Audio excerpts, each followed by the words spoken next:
Okay, legends, how are we all doing? This is the first part in a two-part series of talking about getting back into the gym after some time off. Now, this area is going to be looking at your training. The following video is then going to be looking at your nutrition. So, without further ado, let's take a deep dive into rapid gain recovery, getting yourself back after gym layoff using a science-based approach. Now, I just wanted to point out as we move through this that you can choose to just get back into the gym and not overcomplicate things, or you can get back into the gym and use the science to make it an optimal process. Okay, so that is what this is.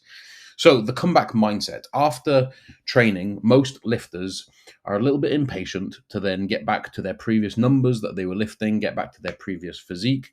And that eagerness can often lead to excessive training and cause overtraining soreness, potential injury, recovery issues, and slower overall progress. So, I encourage you when you start getting into the gym to not start sprinting before you can walk. The key is to find a perfect balance between stimulus and recovery. Your recovery has reduced, no matter what you want to say about the process. If you've been away from training, your body is no longer prioritizing recovering from training. Okay, so you need to ease your way back in. The science behind muscle memory, and it's definitely a thing. Do not think that this is just a myth. Rebuilding muscle once you've already built it before.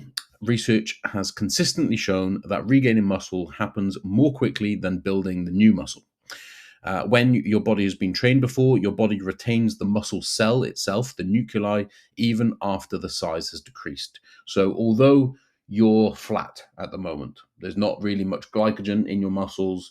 There's not much water in there. The cell itself has diminished a little bit, like it's gotten a lot smaller, but it's not completely gone.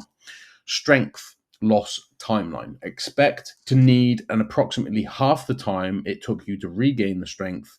A 2-month break might equal a 1 month to rebuild for breaks under 6 months. Okay.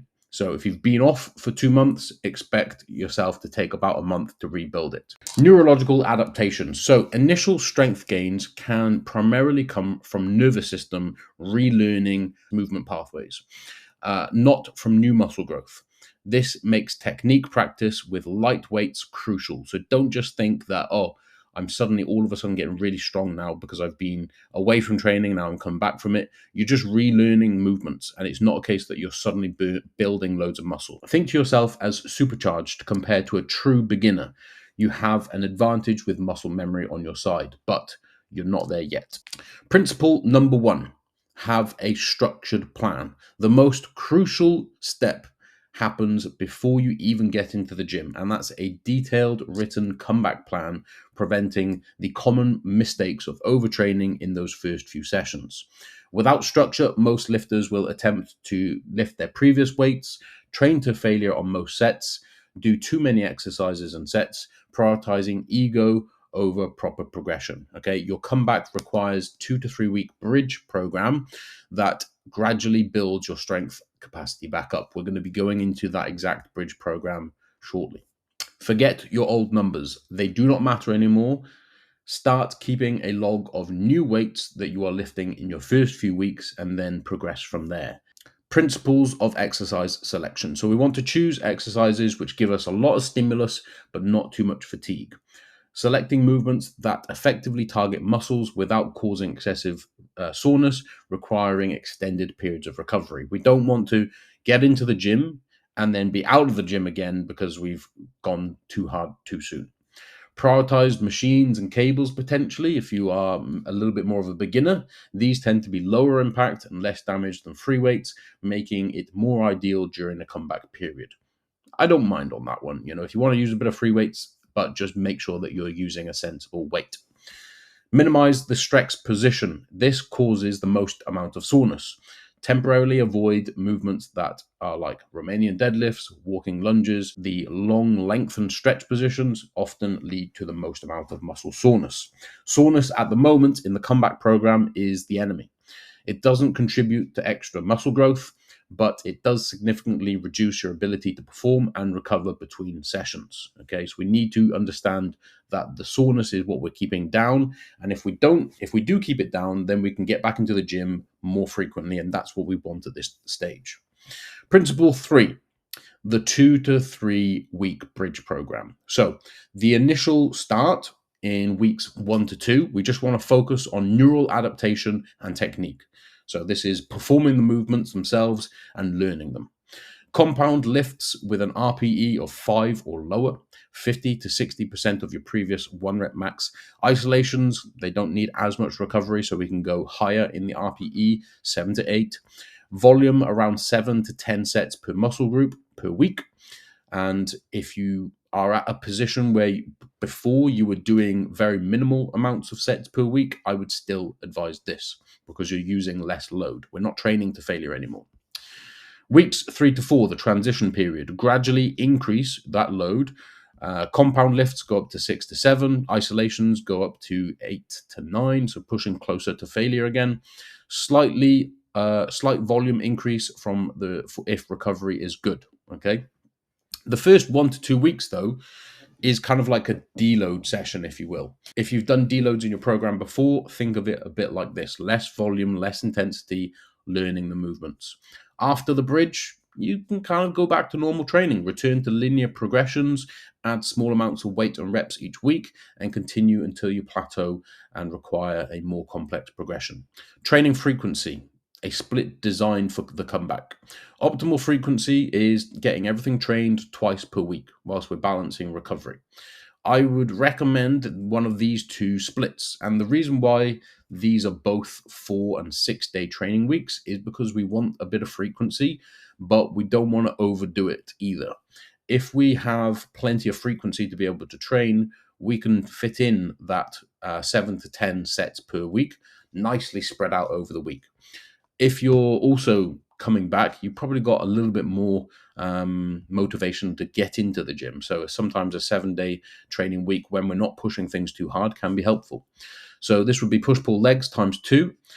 You could do it set up like this, and then rest on a Sunday. Or probably what I would suggest for somebody that's maybe a little bit more of an advanced trainee would be 4 days a week, upper, lower, structured like this. I would say this is probably a better balance for recovery. Both options ensure each muscle is receiving adequate stimulus, allowing for sufficient recovery between training sessions. Both options ensure each muscle receives adequate training whilst allowing sufficient recovery between training sessions.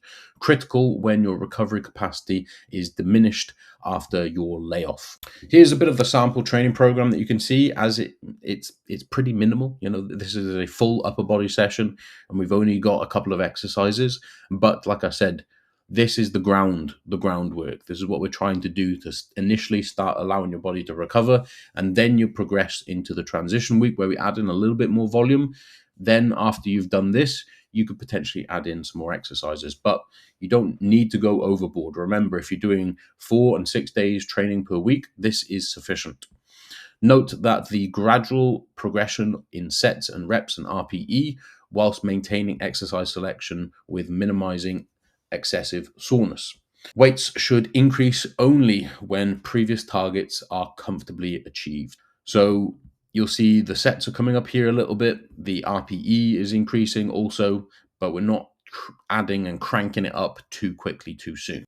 Principles for recovery, because this is definitely something that you want to consider when we are coming back, because if you're not recovering from it, you're just beating yourself up for the sake of it, and you're going to be out of the gym for longer. So we want a 48 to 72 hour period between training sessions. This will allow for the muscles that have been trained to recover and allow that comeback period recovery to also start to increase as well. 7 to 8 hours of sleep. This is when your body is repairing and growing the most. You have a sufficient release of growth hormone at this time as well. Protein feedings. Try and aim to consume 2 to 3 grams of protein per kilo of body weight. Spread nicely throughout the day, maybe 4 or 5 meals to optimize muscle protein synthesis. Remember that managing recovery is just as important as training stimulus, if not more. For maximizing your comeback gains, do not underestimate the importance of proper nutrition, hydration, and stress management. All of the things that help with our recovery. So, your action plan. This is what I want you to start. We want to start today by creating a plan or getting a plan. If you would like a plan, by all means, drop me a message. You've also got all the principles above, so you can write your own. Get a good rep and set scheme to increase from. Start tracking everything, because once something has been tracked, you then have the data to adjust, adapt, and recover from it if needed. Trust the process. Be patient. The bridging period can be a little bit frustrating. You want to go a little bit harder. You want to go a little bit heavier. But this is a steady process which will help the rest of your program to be injury-free and progress well afterwards. Focus on consistency. Your comeback success depends on your consistency, not how hard you can train in those first 2 weeks. Smart training is going to be better than one hard single training session. Stick to your plan and resist the urge to do too much too soon. I've been there so many times, ladies and gents, and I will not lie to you. I've come back from injuries. I've come back from holidays, and I've just gone straight back into the gym and wanted to do so much more. But when you put a plan like this in place, you'll quickly understand that this is the much better and more consistent way of making progress after a layoff. Remember that thanks to muscle memory, you'll be coming back to your previous levels a lot faster than where you were before, but only if you follow a structured approach that respects your body's current condition and adaptations. Okay. If you would like more information like this, please check out my school platform. It will be linked in the bio below. If you're currently on my school platform, there are a whole host of different free resources on here. So go and check those out. And I hope you look forward to the nutrition side of the comeback. I'll see you very soon. Take care of yourselves. Remember to be nice to people, eat your protein, and do your cardio.